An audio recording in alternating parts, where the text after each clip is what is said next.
The organ music swelled, a majestic, hopeful sound that filled the cavernous space of St. Jude's Cathedral. It was a sound I had dreamed of my whole life, the soundtrack to the moment my future was supposed to begin. But as the minutes ticked by, stretching from 5 to 10, then 15, the beautiful melody began to feel like a mockery. Each note seemed to hang in the air, heavy with the weight of hundreds of unanswered questions.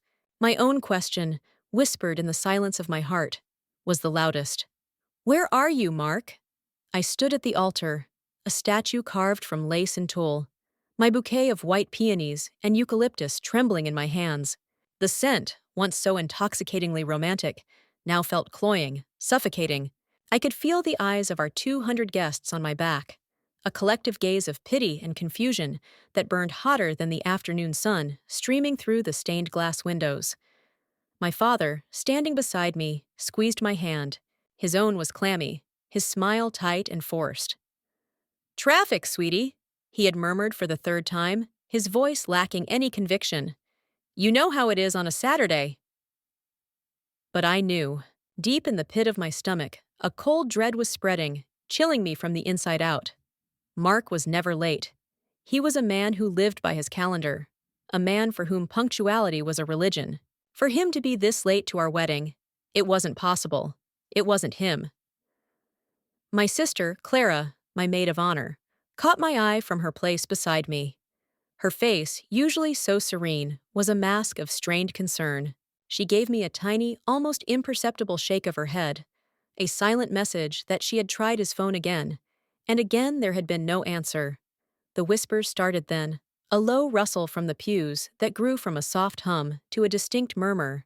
I could hear snippets, fragments of conversations that felt like tiny shards of glass embedding themselves in my skin.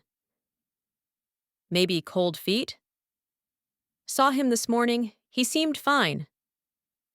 "So embarrassing for her." I wanted to scream. I wanted to tell them all to be quiet, to stop looking at me like I was a tragedy unfolding in real time. But my throat was closed, tight with unshed tears, and a humiliation so profound it felt like a physical weight. My vision started to blur, the faces of our friends and family melting into a watercolor wash of pastel dresses and dark suits. The world was tilting, the floor seeming to drop away beneath my satin heels. That's when I saw Alex. Mark's best man, his friend since kindergarten, was walking down the aisle toward me. Not with a reassuring smile, not with news that Mark's car had broken down, but with the funereal pace of a man delivering a verdict. The room fell silent as he approached. His handsome face was pale, his eyes filled with a pity so raw and deep it made my stomach clench. He stopped in front of me, avoiding my gaze, his own fixed on the marble floor. "Alex?" I whispered, my voice a fragile thread. "What's going on? Is he okay?" He finally looked up, and what I saw in his eyes broke the last thread of my hope. It was a mixture of guilt, anger, and profound sorrow. He didn't speak. Instead, he slowly reached into the inner pocket of his tuxedo jacket and pulled out his phone. His hand was shaking as he held it out to me. "He sent this to the groomsmen's group chat a few minutes ago," Alex said, his voice cracking. "Sarah, I am so sorry." I stared at the glowing screen, my heart pounding a frantic, desperate rhythm against my ribs. I didn't understand. A group chat? What could possibly be so urgent, so important, that it had to be communicated this way, at this moment? With trembling fingers, I took the phone from his hand, my world poised on the precipice of shattering. Mark and I were a storybook romance, or so I had believed. We met on a crisp autumn evening at a charity gala for the city's art museum. I was there as a junior event planner, clipboard in hand, making sure the catering was running smoothly. He was a guest, a rising star at a prestigious architecture firm, looking devastatingly handsome in a tailored suit that probably cost more than my car. Devastatingly, he'd approached me not with a cheesy pickup line, but with a genuine question about the artist whose work was being auctioned. For the next hour, we stood near the back, ignoring the clinking champagne glasses and polite society chatter, and talked about everything from Bauhaus design to the structural integrity of gingerbread houses. He was charming, intelligent, and possessed a quiet confidence that was magnetic. He didn't just listen, he heard me. When I talked about my dream of one day opening my own event design company, his eyes lit up with genuine interest, not polite indifference. "You'd be amazing at that," he'd said, his voice warm and sincere. "You have an eye for beauty in the chaos." That night, he didn't just get my number. He made me feel seen in a way I never had before. Our courtship was a whirlwind of perfect moments. He sent flowers to my office for no reason, left silly notes on my car windshield, and planned elaborate dates that felt like they were pulled from a movie script. There were picnics in the park, late-night drives to the coast just to see the stars, and cozy evenings spent in his minimalist apartment, planning a future that felt as solid and well-designed as the buildings he created. He loved my ambition, or so I thought. He encouraged me to take on more challenging projects, celebrated my small victories, and was my biggest cheerleader when I finally quit my job to launch my own business, Sarah Wells Designs. "We're a team," he'd said, wrapping his arms around me. The day my business license arrived in the mail, "Your success is my success." We got engaged a year later on the Brooklyn Bridge, with the city lights twinkling below us like a carpet of fallen stars. It was perfect. The ring was perfect. He was perfect. Or, the version of him he presented to me was. Looking back, the cracks were there, but I had been too in love to see them. There was his intense focus on appearances, his need for everything to look successful and flawless. There were the hushed, tense phone calls with his partners that he'd brush off as just business. There was the way he'd subtly dismiss my concerns about our budget, insisting that we needed the best of everything for the wedding. "We have to project the right image, Sarah," he'd say. "It's an investment in our future." Alex had been a constant presence throughout our relationship. He and Mark were inseparable, two sides of the same coin. Where Mark was polished and ambitious, Alex was more grounded, more thoughtful. He had a way of looking at Mark sometimes, a flicker of something, disappointment, concern, that I never quite understood. A few months before the wedding, Alex had taken me aside at a barbecue. "You make him happy, Sarah," he'd said, his gaze serious. "Just make sure you're happy too. Don't lose yourself in his world." I had smiled, touched by his concern, but dismissed it. I wasn't losing myself. I was building a life with the man I loved. How could that be anything but happiness? Now, standing at the altar with his phone in my hand, Alex's words echoed in my mind, a haunting premonition I had failed to heed. He had tried to warn me. He had seen something I refused to. My fingers felt numb, clumsy, as I held Alex's phone. The screen was so bright it seemed to burn, searing the image into my memory before I could fully process what I was seeing. It was a photo, a selfie, taken from a slightly high angle. Mark was in the foreground, his face split into a wide, triumphant grin. It wasn't the warm, loving smile he reserved for me. This was different. It was smug, conquer-the-world arrogant, a smile of pure, unadulterated relief. His arm was wrapped tightly around a woman I had never seen before. She was beautiful, in a sharp, glossy way, all high cheekbones, perfectly arched brows, and long, dark hair that fell over her shoulder. She was laughing, her head thrown back, a flute of champagne held aloft in her other hand. Behind them, through a large window, was the unmistakable sight of an airport tarmac. Airplanes were lined up like silver birds, ready for flight. They were in a first-class lounge, the sterile luxury of it a stark, cruel contrast to the sacred warmth of the cathedral where I stood. But it was the caption that shattered me. Typed in the group chat just below the photo, for all his friends to see, were two words. "Finally free. Free."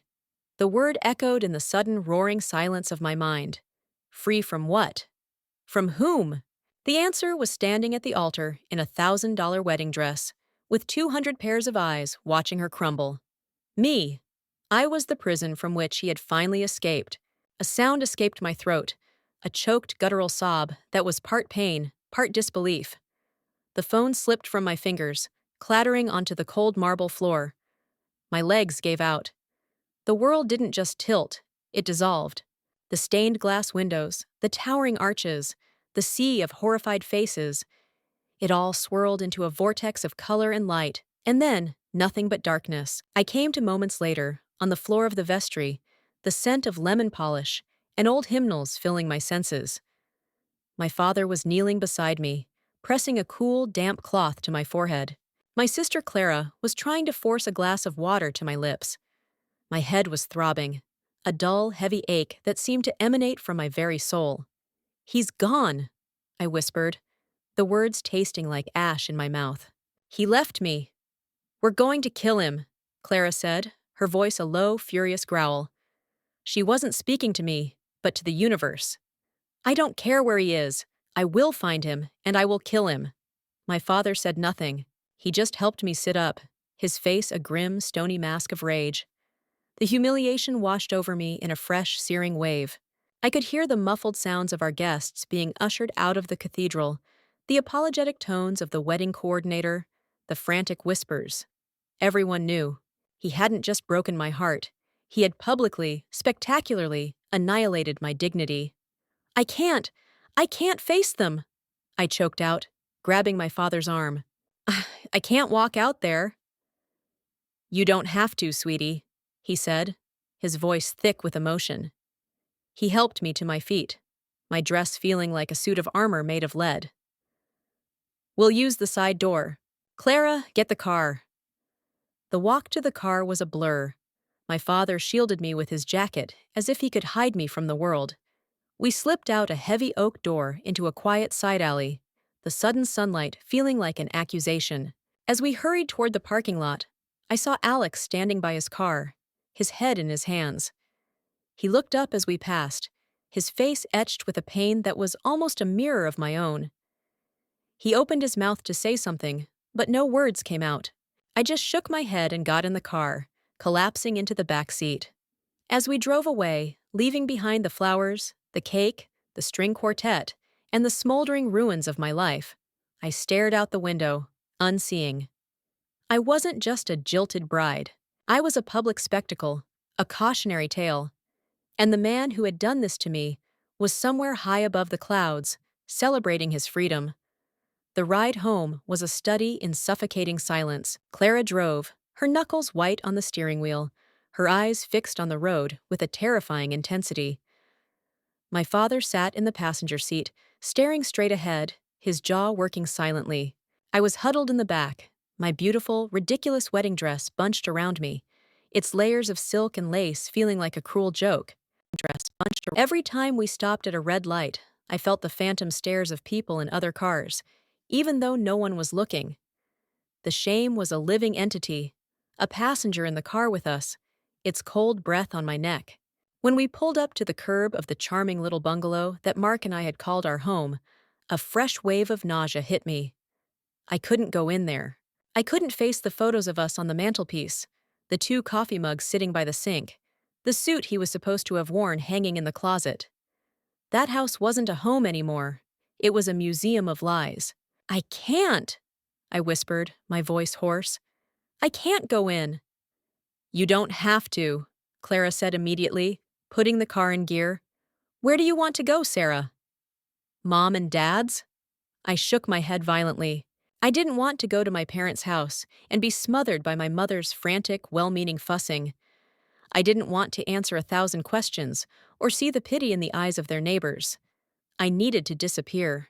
I needed a place where the world couldn't find me, a place where I could just stop. "The cabin," I said, the words barely audible. "Take me to the cabin." My father turned to look at me, his expression softening for the first time. "Are you sure, honey?" "It's been closed up since last fall." "I'm sure," I replied. The cabin was our family's sanctuary, a rustic A-frame nestled deep in the woods about 2 hours outside the city, on the edge of a quiet, glass-still lake. It was the place of my happiest childhood memories, of bonfires and ghost stories, of learning to fish with my dad, of long summer afternoons spent reading in the hammock on the screened-in porch. It was the one place on earth that Mark had never tainted.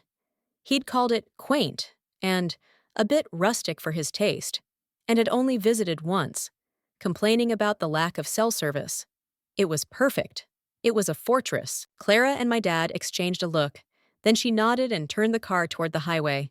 Before we left town, my dad ran into our house. My house now, I supposed, and emerged a few minutes later with a hastily packed duffel bag of my clothes and my laptop. He'd also grabbed the box from the hall closet labeled Our Future, a box where Mark and I had been stashing documents, savings account statements, investment portfolios, blueprints for the dream house he was designing for us. Just in case you need anything, he'd said gruffly, shoving it into the trunk. The 2-hour drive passed in a daze. When we finally turned onto the long gravel driveway, the familiar sight of the cabin, with its dark wood and sprawling porch, brought the first real tears to my eyes. This place was real. It was honest. It was safe. Clara helped me out of the ridiculous dress and into a pair of old soft sweatpants and one of my dad's flannel shirts. They started a fire in the stone fireplace, and the scent of cedar and wood smoke slowly began to chase away the sterile smell of wedding flowers and disappointment. They stocked the fridge, made me a cup of tea I didn't drink, and then, reluctantly, prepared to leave. "Call me," Clara said, hugging me tightly. "Every day. I mean it, Sarah. Or I'll drive back up here and drag you home myself." "I'll be okay," I lied. After they left, I stood on the porch, wrapped in a thick wool blanket, and watched the sun set over the lake, painting the water in strokes of orange and purple. The silence was absolute, broken only by the cry of a distant loon. For the first time all day, I was truly alone. The performance was over. There was no one to be strong for, no one to pity me. There was only me, the quiet woods, and the wreckage of a life I had so carefully, so lovingly built. And as the last sliver of light disappeared behind the trees, I finally allowed myself to break. The first few days at the cabin were a colorless fog of grief. I slept for 12, sometimes 14 hours at a time, a heavy, dreamless sleep that offered escape but no rest. When I was awake, I drifted through the cabin like a ghost, doing nothing, feeling nothing. The numbness was a shield, a thick layer of insulation protecting me from the unbearable pain that I knew was waiting just beneath the surface. I didn't answer my phone, didn't look at the news, didn't exist outside the four walls of that dusty wood-paneled sanctuary. On the fourth day, I woke up with a flicker of something other than despair. A cold, hard knot of anger. It started small, a quiet resentment, but it grew with every passing hour. He hadn't just left me, he had robbed me. He had stolen my dignity, my trust, and 3 years of my life. He had turned my most cherished dream into a public spectacle of humiliation. The numbness began to recede, replaced by a burning, righteous fury. Fueled by this newfound energy, I started to clean, to organize, to reclaim the space around me. I scrubbed floors, washed windows, and aired out dusty blankets. It was mindless work, but it was productive. It made me feel like I was taking control of something, however small. That's when my eyes landed on the box my father had brought, the one labeled Our Future. It sat by the fireplace like a tombstone. My first instinct was to burn it, to hurl it into the fire and watch our meticulously planned future go up in smoke. But a different, more practical thought stopped me. There were financial documents in there, records of joint accounts, proof of the life we had built together. My business, Sarah Wells Designs, was still in its infancy. I had poured most of my personal savings into it, and our joint accounts were supposed to be our safety net, our fund for the down payment on the house he was designing. I needed to know where I stood financially. I sat on the floor and opened the box. Inside were neat stacks of bank statements, investment reports, and the thick, rolled-up blueprints for a beautiful modern home on a plot of land we had been dreaming of buying. My heart ached as I looked at them. Then I saw his old laptop, a sleek MacBook he'd replaced last year, but kept for emergencies. I hadn't even realized it was in the box. A strange, almost illicit curiosity took hold. I opened it. It whirred to life, the screen asking for a password. I hesitated for only a second before typing Sarah Wells one. It had been his password for everything, a detail I once found romantic. Now it just felt like another layer of his deception. The desktop was clean, mostly old work files. I started clicking through folders, not sure what I was looking for. In his documents, I found a folder named Projects. Inside were subfolders for his various architectural jobs, but one folder stood out, titled simply Project Freedom. My blood ran cold. I clicked on it. The folder was a treasure trove of betrayal. There were emails between him and the woman from the photo, whose name I now learned was Chloe. Their affair had been going on for over a year. There were flight confirmations to Paris, booked for the day after our wedding. There were applications for work visas, real estate listings for apartments in the Marais district. He wasn't just leaving me, he was leaving the country. But the most damning file was a password-protected spreadsheet named Expense Realignment. My hands shook as I typed the same password. The sheet opened, and I felt the air leave my lungs. It was a detailed ledger, tracking systematic withdrawals from our joint savings and investment accounts over the last 6 months. Small amounts at first, $500 here, $1,000 there. Then larger and larger sums, transferred to an offshore account in the Cayman Islands under a corporate name I didn't recognize. The total at the bottom of the column was staggering. Over $250,000. Our entire life savings. The money for our house. The nest egg I had contributed to with every ounce of my being. He had been methodically draining our shared future to fund his new life with her. The blueprints in the box weren't for us. They were a prop in his long, elaborate con. He hadn't just broken my heart. He had orchestrated a heist, and I was the mark. The rage I felt was no longer a flicker. It was a wildfire. The mark. The shock and grief were incinerated in its blaze, leaving behind something sharp, clear, and unyielding. I wasn't a victim to be pitied. I was a woman who had been systemically robbed by the man she trusted most in the world, and I would not let him get away with it. The image of his smiling face at the airport, celebrating his freedom with my money, was a declaration of war. My first thought was to call a lawyer, to unleash the full, impersonal force of the legal system upon him. But I knew Mark. He was clever, and he had been planning this for a year. The offshore account, the corporate shell, it was all designed to be a labyrinth of legal complexities that would take years and a fortune in legal fees to unravel. By the time I saw a dime, he and Chloe would be sipping espresso at a Parisian cafe, laughing at the poor, foolish girl he'd left behind. No, I needed a different kind of leverage. I needed to hit him where he was most vulnerable, his reputation and his career. There was only one person who could help me do that. My hand trembled as I picked up my phone and scrolled through my contacts to a name I wasn't sure I could ever face again. Alex. He had been part of the group chat. He had seen the picture and the caption.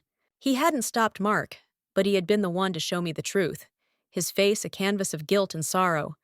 He was my only link to Mark's world now, the only one who might understand the depth of the betrayal. I took a deep breath and pressed call. He answered on the first ring, his voice wary. "Sarah?" "Alex, it's me," I said, my own voice surprisingly steady. "I need your help." There was a long pause on the other end. "Sarah, I am so sorry for everything. I saw signs. I should have said something." "You can say something now," I interrupted, not wanting to get lost in a sea of apologies. "He didn't just leave me, Alex. He stole from me. He drained our joint accounts. Over $250,000. I heard him swear under his breath, a sharp, angry sound. "That son of a—" I knew he was obsessed with money, but I never thought he'd do that to you. I found his old laptop. I have proof.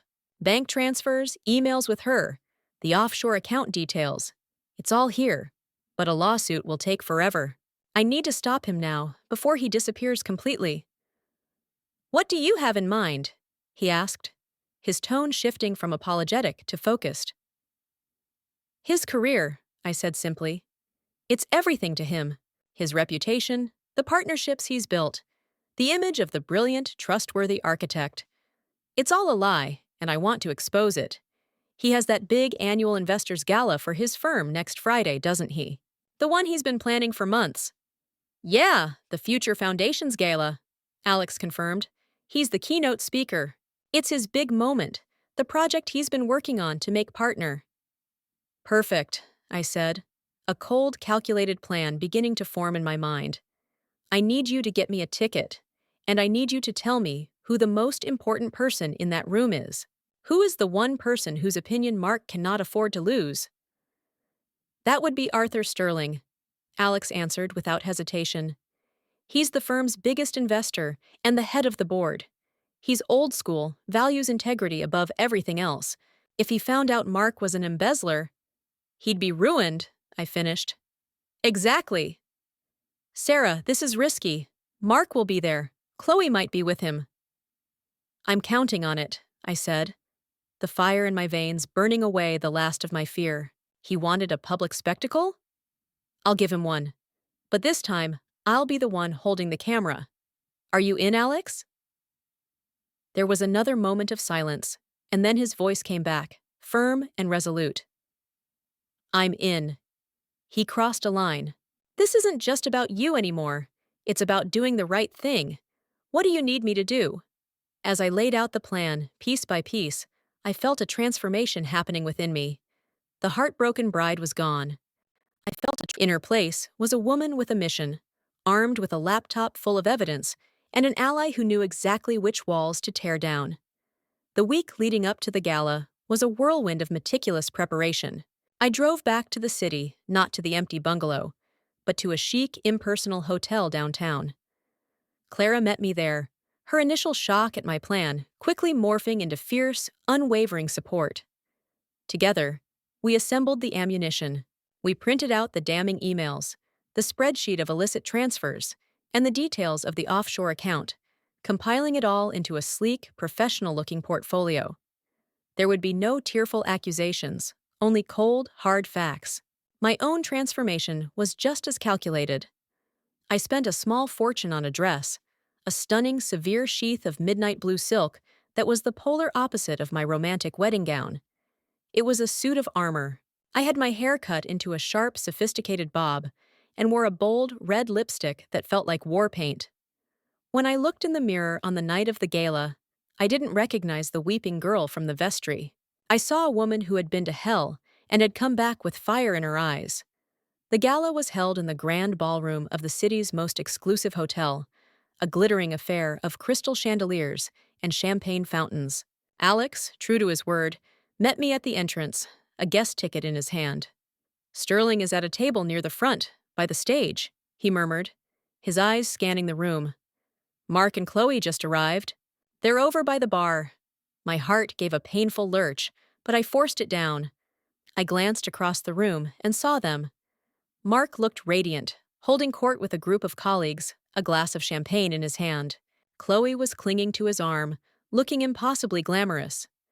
They were the picture of a power couple, celebrating a victory no one else in the room understood. The sight of them, so happy, so carefree, fueled the final surge of my resolve. I didn't approach them. That wasn't the plan. I waited, mingling near the edges of the room, my portfolio clutched in my hand like a weapon. I watched Mark take the stage for his keynote address. He spoke eloquently about integrity, vision, and building a future on a foundation of trust. The hypocrisy was so staggering it was almost comical. The room applauded wildly as he finished. That was my cue. As he stepped down from the stage to a chorus of congratulations, I made my way toward Arthur Sterling's table. He was an imposing man in his late 60s, with a mane of silver hair and eyes that missed nothing. I approached him just as Mark was heading in his direction, eager to receive his praise. "Mr. Sterling," I said, my voice clear and steady. "My name is Sarah Wells. I believe you are a primary investor in a project being managed by Mark Peterson. I have some information about his financial management that I think you'll find enlightening." Sterling turned his sharp gaze on me, his brow furrowed. Mark, who was just a few feet away, froze. His smile vanished as he saw me, his face draining of all color. He saw the portfolio in my hand, and in that instant, he knew. "Excuse me, who are you?" Sterling asked, his tone dismissive. "I was his fiancée," I said, never taking my eyes off Mark's horrified face. "We were supposed to be married last Saturday. Instead, He cleaned out our joint life savings and fled the country with his mistress. I have the bank records to prove it. I placed the portfolio gently on the table in front of him. He didn't just build his new future on a foundation of trust, Mr. Sterling. He built it with stolen funds. I thought you, as a man who values integrity, would want to know who you're in business with. I didn't wait for a response. I turned and walked away, feeling the weight of every eye in the room on me. I could feel Mark's panicked gaze, Chloe's confused stare, and Arthur Sterling's piercing scrutiny. I walked straight out of the ballroom, head held high, and didn't look back. The bomb had been planted. Now all I had to do was wait for the explosion. The fallout was swifter and more spectacular than I could have ever imagined. Alex called me the next morning, his voice buzzing with a kind of grim satisfaction. "You did it, Sarah," he said. Sterling read the entire portfolio right there at the table. He didn't even speak to Mark. He just got up, walked over to the firm's CEO, and the two of them were in a closed-door meeting for over an hour by Monday.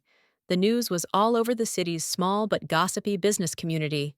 Mark was suspended, pending an internal investigation. 2 days later, he was fired. The firm, desperate to distance itself from the scandal, issued a formal apology to its investors and launched a full-scale audit of all his projects. They discovered he hadn't just stolen from me. He'd been skimming from client accounts for months, funneling the money into the same offshore corporation. His Project Freedom was more extensive than I'd known. Faced with legal action from his former firm and the threat of criminal charges, Mark's perfect Parisian dream imploded. The offshore bank, under pressure from international authorities, froze the account. Chloe, realizing the glamorous architect she'd run away with was actually a disgraced, penniless embezzler, was on a plane back to the States within a week. I heard from Alex that she left Mark with nothing but a note that ironically read, "I deserve better." The legal battle was messy, but with the firm's own high-powered lawyers now inadvertently on my side, it was surprisingly quick. To avoid a more public and damaging criminal trial, Mark agreed to a settlement. I received every penny of the $250,000 he had stolen, plus damages. It arrived in my account not as a victory prize, but as a quiet validation. It was the closing of a painful chapter. I never spoke to Mark again. The last I heard, he was living in a cheap apartment on the other side of the country, trying to find work under a cloud of disgrace. He had lost everything: his career, his reputation, his money, and both the women he had deceived. He was finally free, just not in the way he had planned. 6 months have passed since that night at the gala. I sold the bungalow, the museum of our lies, and used the proceeds, along with the settlement money, to fully fund my own dream. Sarah Wells Designs is no longer a fledgling company run from a spare bedroom. It's a thriving business with a small, beautiful office downtown and a growing list of clients who trust my vision. I poured all the pain, anger, and betrayal into my work, transforming it into creativity, focus, and an unwavering commitment to building something honest and real. I sit now in my new apartment, a bright, airy space that is entirely my own, overlooking the city skyline. The box labeled "Our Future" is long gone, burned to ash in the cabin's fireplace. My future is no longer a shared blueprint. It's a blank canvas, and I am the only architect. I don't know if I will ever trust someone so completely again, and perhaps I shouldn't. But I have learned to trust myself. I learned that my worth is not determined by a man's love or a diamond ring. I learned that there is an incredible strength to be found in the ruins, a power in refusing to remain a victim. The wedding dress hangs in the back of a closet, a silk and lace reminder of the woman I was. Sometimes I think about her, the girl who stood at the altar, her heart full of hope. I don't pity her anymore. I admire her. She survived. And in doing so, she gave me the freedom I have today. A freedom not from a relationship, but a freedom to be, unapologetically and completely, myself.